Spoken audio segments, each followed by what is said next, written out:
Aujourd'hui, on sait qu'un cancer sur 3 va trouver son origine dans une inflammation chronique, c'est-à-dire une inflammation qui dure dans le temps.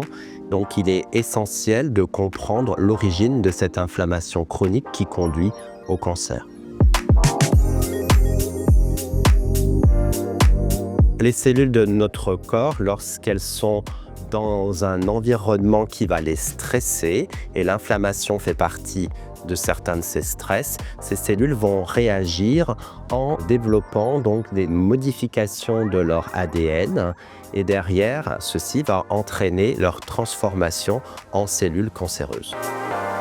Ce que nous avons découvert, c'est que parmi les soldats du système immunitaire, nous avons des globules blancs qui, au lieu de défendre notre corps contre les cellules cancéreuses, ils vont en fait favoriser le développement des cellules cancéreuses. L'intérêt de nos travaux, c'est le côté diagnostic préventif, c'est-à-dire de dire à madame ou à monsieur X, attention, vous avez ces cellules-là, on va vous suivre régulièrement puisque vous avez peut-être une chance plus importante de développer un cancer et soigner très précocement les patients. L'autre intérêt de nos travaux, c'est que nous avons aussi découvert une protéine qui bloque le développement de ces cellules qui conduisent au cancer.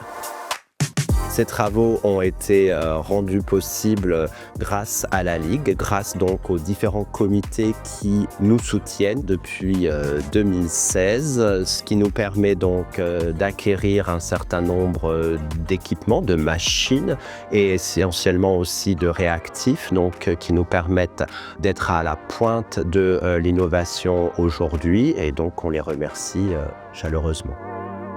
L'important aujourd'hui, c'est de rester mobilisé de façon à ce qu'on enrichisse ces travaux qui sont limités à un type de cancer qui est le cancer de l'intestin, mais que pour demain, on ait un élargissement à l'ensemble des cancers, et ce pour le bien et la prise en charge rapide des patients.